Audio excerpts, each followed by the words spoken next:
हर आधे किलोमीटर पे हमें मोमोज मिलने लगते हैं और भीड़ भी छकाछक होती है। ऐसे में बच्चों को पता ही नहीं होता है कि हम बाहर के मोमोज खिलाने के लिए उन्हें क्यों मनाएं। तो आज सारी बातें जानेंगे इस वीडियो के अंदर। तो चलिए बिना मैदे आज स्टीम्ड वाले मोमोज बनाते हैं। तो यहाँ मैं मोमोज के लिए काफ़ी सारी सब्जियों को धोकर एक स्ट्रेनर में रख दूंगी। इसका जब पानी निकल जाएगा तब मैं एक चॉपर में इसे ग्राइंड कर लूंगी। ये जितना बारीक होगा उतना ही अच्छा होगा। अक्सर हमें आलस आता है सब्जियों को काटने में, तो है ना हमारे पास छोटा सा चॉपर जो कि किसी भी लोकल मार्केट में आसानी से मिल जाता है। मैं तो इसी से ही चॉप करती हूँ। आप चाहें तो इलेक्ट्रिक वाला आता है चॉपर, उससे कर सकते हैं या फिर ग्रेटर से भी सब्जियों को ग्रेट कर सकते हैं। यहाँ पर मैंने सारी सब्जियों को चॉप कर लिया है। अब हम चलते हैं, आगे बढ़ते हैं। इन चॉप की हुई सब्जियों को एक तरफ रख देते हैं। पहले इसके लिए मजेदार सी चटनी बनाते हैं, क्योंकि मोमोज का मजा तो चटनी के साथ ही आएगा। यहाँ मैंने एक पैन रखा है जिसमें 1 कप पानी डाला है। 2 से 3 टमाटर को ऊपर की हिस्सा हटाकर मैंने इस तरीके से टमाटर को रख दिया है पानी में। ये टमाटर के साथ मैंने 4 सूखी साबुत लाल मिर्चें डाली हैं और मेरे पास ताजी मिर्चें भी थी 2 लाल वाली। इससे कलर बहुत अच्छा आता है। आपको मिल जाए तो डालिए, मेरे पास थी तो मैंने वो भी डाल दी। मैंने इस चटनी में बनाने के लिए सिर्फ अभी नमक ही डाला है। लहसुन क्यों नहीं डाला है बाद में बताऊंगी। ये टमाटर बहुत अच्छे से पक चुके हैं। इनकी स्किन मैं हटा देती हूँ। अब स्किन हटा दी है तो अब यहाँ पर है मेन पार्ट। ये चटनी हमारी गाढ़ी बने, टेस्टी बने, तो इसके लिए मैंने लिया है बहुत थोड़ा सा कॉर्नफ्लोर। मैंने लिया है 1/4 कप पानी एक कटोरी में। इसमें 1 चम्मच कॉर्नफ्लोर या अरारोट को मिक्स कीजिए और इस चटनी के अंदर मिक्स कर दीजिए। बस एक उबाला आ जाएगा, उसके बाद हम इसका गैस बंद कर देंगे। इसके कच्चेपन का स्वाद खत्म हो जाएगा और ये कॉर्नफ्लोर जो है ना हमारी चटनी को एक अच्छा सा टेक्सचर दे देगा। बस गैस बंद कर देती हूँ, इसे ठंडा करती हूँ। इसको मैं बाद में बनाऊंगी। तब तक मैं सब्जियों की फिलिंग बना लेती हूँ। अब ये जो फिलिंग है बहुत टेस्टी बने, बहुत ही परफेक्ट बने, इसके सारे न्यूट्रिएंट्स मिले, क्योंकि हम बच्चों को सब्जियां खिलाना चाहते हैं तो हम सब्जी से पानी बिल्कुल नहीं निकालेंगे। अक्सर हम ऐसा करते हैं ना, सब्जियों में नमक डालकर उसका पूरा पानी निकाल देते हैं। आज ऐसा कुछ नहीं करेंगे। मैंने यहाँ पैन में क्या किया है, ऑयल डाला है। ऑयल में मैंने सबसे पहले डाल दिए गार्लिक। यहाँ पे करीब करीब 3 कप ये सब्जियां हैं भरकर, जिसमें पत्ता गोभी है, गाजर है, शिमला मिर्च है। अच्छे से लहसुन डाल दीजिए और इसमें डाल दीजिए हरी मिर्च। मैंने 1 प्याज बारीक कटा हुआ डाल दिया है। थोड़ा सा सौते हुआ, उसके बाद मैंने सारी सब्जियां डाल। आपको लगेगा इन सब्जियां में हमने पानी नहीं निकाला है, तो ये सब्जियां पानी नहीं छोड़ेंगी, फिर मोमोज फट जाते हैं। ऐसा बिल्कुल भी नहीं होगा। सब्जियों को चलाते जाइए, इसमें स्वाद अनुसार नमक डालिए और काली मिर्च कुटी हुई डालिए। अब यहाँ पर लीजिए वही अरारोट या कॉर्नफ्लोर जिसको हम बोलते हैं। 1 चम्मच दोनों में से कोई भी ले लीजिए और उसमें 2-3 चम्मच पानी डालकर इस सब्जियों के ऊपर इसका मिश्रण डाल दीजिए। मैं अब इसका स्वाद बढ़ाने के लिए मैं डाल रही हूँ आधा चम्मच सोया सॉस। सोया सॉस डालने के बाद मैंने 1 चम्मच डाल दिया इसमें चिली सॉस। ये सारी चीजें डालने के बाद जब मैंने इसे पकाया तो देखा इसके अंदर पानी बिल्कुल भी नहीं है। यही रिजल्ट हमें चाहिए था। लास्ट में मैंने डाल दिया हरा धनिया। अब आप इन सब्जियों का जब टेस्ट देखोगे, कोई अजीनोमोटो पाउडर हमने नहीं डाला है। यहाँ पर चटनी का मिश्रण भी बिल्कुल ठंडा हो चुका है। इसे हम पीस लेते हैं। आपको जरूरत लगे कलर के लिए तो कश्मीरी लाल मिर्च पाउडर डाल सकते हो। मैंने थोड़ी सी आइस डालकर इसको ग्राइंड कर दिया। क्योंकि गर्म है, मैंने एक ऊपर से नैपकिन रखा जिससे उसकी लिड बनी रहे। चटनी को हम निकाल लेते हैं। यहाँ आपको एक चीज बताऊंगी, इसको खट्टा टेस्टी करने के लिए मैंने 1 चम्मच नींबू का रस डाला है, विनेगर नहीं डाला है। विनेगर भी डाला जाता है जिसकी वजह से हमें बच्चों को अच्छी लगती है, तो आप इसके बदले नींबू डाल सकते हो, हरा धनिया डाल सकते हो। अब बारी है इसको तड़का देने की। तो यहाँ पर थोड़ा सा ऑयल में लहसुन को अच्छे से पका लीजिए और इस चटनी में डाल दीजिए। इससे ये चटनी बिल्कुल परफेक्टली तैयार हो जाएगी और ये चटनी आप 1 वीक तक यूज कर सकते हो। जिन्हें मोमोज खाना है बिना लहसुन की चटनी के साथ, वो इस तरीके से खा सकते हैं। घर में कई बार ऐसे होते हैं ना मेंबर, जिन्हें चटनी तो खानी है लेकिन बिना लहसुन वाली, उनके लिए ये चटनी भी थी, हम निकाल सकते थे। तो देखा आपने, अमेजिंग सी चटनी बनकर तैयार हुई है।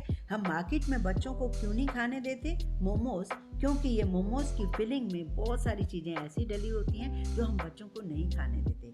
अब मैंने प्योर गेहूं का आटा लिया है, उसमें कुछ नहीं मिलाया है, सिर्फ और सिर्फ नमक, और इसे सादे पानी के साथ आपको गूंथना है। आपको बताती हूँ मोमोज कैसे बनाए जा सकते हैं।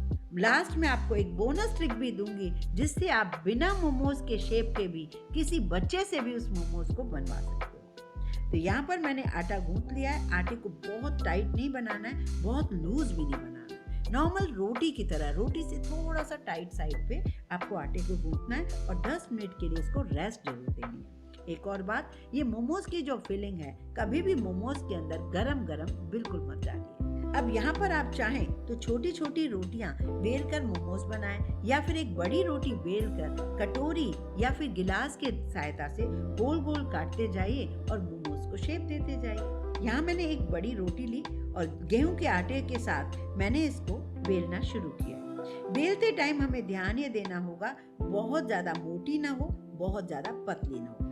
यहाँ मैंने कटोरी के हिसाब से 4 उसके गोल गोल कट लिए हैं और यहाँ पर मैंने हाथ में उस मोमोज की शीट को लिया और उसमें मैंने इस तरीके से फिलिंग रखी है। और जैसा आपको शेप आता है, कोई जरूरी नहीं है, जो शेप आपको आता है उस हिसाब से इसका शेप देते जाइए। जो आपको सबसे सरल लगता है शेप, उसी हिसाब से आप बनाइए और फिलिंग अच्छे से भरिए जिससे आपको बहुत स्वाद आएगा।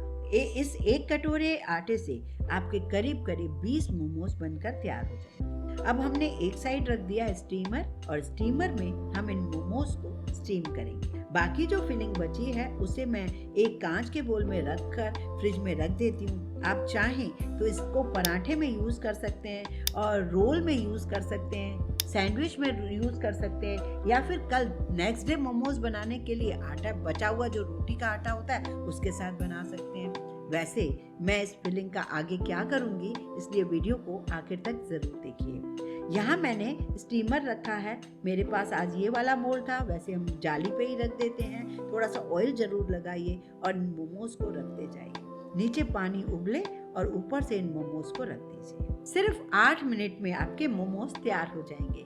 बस जो मेहनत है फिलिंग की, साफ सफाई से धोकर उसे कट करने की और उसे बनाने की और मोमोज को शेप देने की, तो ये सारी तैयारी आपने कर ली है। मोमोज तैयार हो गए हैं। ऊपर से हरा धनिया की गार्निश कर लीजिए, थोड़े से चिली फ्लेक्स लगा लीजिए, क्योंकि आटे के मोमोज है ना, थोड़ा सा कलर हल्का सा डार्क लगेगा मैदे के अकॉर्डिंग, तो इसलिए आप इस तरीके से उसका शेप देखिए कितना अच्छा बना है ना, सॉफ्ट भी बने हैं, बहुत ही बढ़िया स्पॉन्जी बने हैं। अब बारी ये है कि ये तो मैं सर्व कर ही रही हूँ चटनी के साथ और मेयोनी के साथ, लेकिन रुकिए, अगर घर के कोई ऐसे मेंबर हैं जो कि ये चाहें कि हमें ये स्टीम वाले नहीं खाने, या फिर कई बार ऐसा भी होता है कि हमारे स्टीम वाले मोमोज ठंडे हो चुके हैं, उनको हम कैसे खाएं, तो आज मैं आपको एक बढ़िया सा तरीका बता रही हूँ।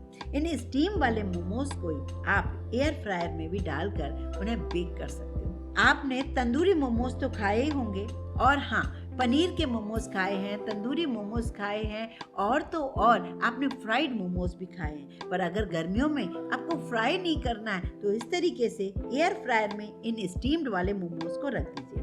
10 मिनट बाद आप देखेंगे बहुत ही बढ़िया क्रिस्पी मोमोज तैयार हो गए हैं। इसके बाद आप इन्हें निकालिए एक प्लेट में और बढ़िया सी आप सॉस या चटनी, मेयोनी डालकर, चीज भी डाल सकते हो, हरा धनिया डालकर स्ट्रीट स्टाइल इन्हें सर्व कर सकते हो। मैंने थोड़ा सा चीज डाल दिया, लेकिन मेरे पास वो ग्रेट करने वाला चीज नहीं था, तो नॉर्मल चीज डाल दिया, प्याज की कतरन डाल दी, हरी मिर्च डाल दी, हरा धनिया डाल दिया। इस तरीके से बहुत ही इंजॉय किया हमने इस मोमोज का। खास तौर से मुझे पर्सनली स्टीम्ड मोमोज नहीं पसंद हैं, तो उनके लिए ये बहुत बेस्ट तरीका है। अब चलते हैं उस बोनस रेसिपी के लिए, उसको बताने के लिए। तो उसके लिए मेरे पास जो ये फिलिंग रखी थी वही मैंने ले ली। उसी फिलिंग में आप डाल सकते हो थोड़ा सा ग्रेट किया हुआ पनीर या फिर ग्रेट किया हुआ आलू डाल सकते हो, जो भी आपके पास अवेलेबल है। आज मेरे पास बॉयल आलू था, मैंने इसमें थोड़ा सा ग्रेट करके डाला। ये क्यों डाला? क्योंकि मुझे थोड़ी बाइंडिंग चाहिए। अब ये फीकी ना लगे फिलिंग, तो मैंने इसमें थोड़ी सी सॉस भी ऐड कर दी, वही चटनी जो हमने मोमोज की बनाई हुई है। पता है, इसकी फिलिंग और ज्यादा टेस्टी लगेगी। और इसके छोटे छोटे हाथों से बॉल्स बना लीजिए। इन बॉल्स को रखिए एक तरफ। अब आपको चाहिए 2 चीजें। एक तो ये कि मैंने 2 चम्मच लिया है यहाँ पर गेहूं का आटा और 2 चम्मच डाल दिया इसमें मैदा। सूखे मैदे और आटे को मिक्स कर दीजिए थोड़ा सा नमक डालकर और इसे एक तरफ रखिए। एक तरफ रखिए आप बर्फ का पानी, ठीक है। ये दो तैयारी कर लीजिए और एक तरफ रख लीजिए बॉईल करने के लिए कढ़ाई में पानी। तो आपको करना क्या है, इन बॉल्स को उठाना है, बॉल्स को एक बार आटे में डिप करना है, रैप करना है, उसके बाद ठंडे पानी में डालना है, फिर निकाल कर आटे में रैप करना है, फिर ठंडे पानी में डिप करना है। ऐसा आपको 3 से 4 बार करते हुए उबलते हुए कढ़ाई में 5 मिनट के लिए इसे बॉईल करना है। आपके मोमोज तैयार हैं। आप इस तरीके से भी मोमोज को एंजॉय कर सकते हैं। अगर बिगनर्स हैं, बैचलर्स हैं, स्टूडेंट्स हैं या फिर आपको मोमोज खाना बहुत पसंद है लेकिन आपको इसका शेप बनाने में बहुत टाइम लगता है या इरिटेट होते हो, तो बस आपके लिए ये बोनस रेसिपी है। तो आज आपने देखा आटे से हमने स्टीम्ड मोमोज भी बनाए, साथ में एक मज़ेदार सी चटनी भी बनाई और हाँ, हमने इन मोमोज को बेक भी कर लिया। कई लोग घर में ऐसे होते हैं ना जिन्हें स्टीम्ड वाले पसंद नहीं आते, अब उन्हें ये बेक्ड वाले मोमोज बेहद पसंद आएंगे। और हाँ, एक बार मन में ये आता है कि हम बाहर का क्यों नहीं खा सकते। बच्चे हमसे ये सवाल करते हैं, पर होता क्या है, आपने नोटिस किया होगा घर में जब हम गर्मियों में कोई भी सब्जी बनाते हैं, डर लगता है ये खराब ना हो, फ्रिज में रख देते हैं, लेकिन सुबह से शाम तक ये स्ट्रीट फूड बाहर ही रखा रहता है। अब हमारे मन में सवाल ये आता है कि स्ट्रीट के मोमोज क्यों खराब होते हैं। एक तो वो ताज़ी सब्जियां हैं, धुली हुई हैं, कितनी फ्रेश हैं, ये इसका हमें पता ही नहीं होता। दूसरा, ये सुबह से शाम तक बनाकर लेकर आते हैं, ये काफ़ी सारा प्रिजर्वेटिव डालते हैं, क्योंकि ऐसे तो उनकी फिलिंग में स्मेल आने लगेगी। घर में ऐसा होता है ना, हम लोग जब भी कोई सब्जी या किसी भी चीज़ की फिलिंग बनाते हैं, डर लगता है गर्मियों में ख़राब ना हो जाए, हम फ़ौरन फ्रिज में रखते हैं क्योंकि हमने घर में कोई प्रिजर्वेटिव ही यूज़ नहीं किया। तो ये बात अगर आपको सही लगे तो कमेंट करके यस ज़रूर।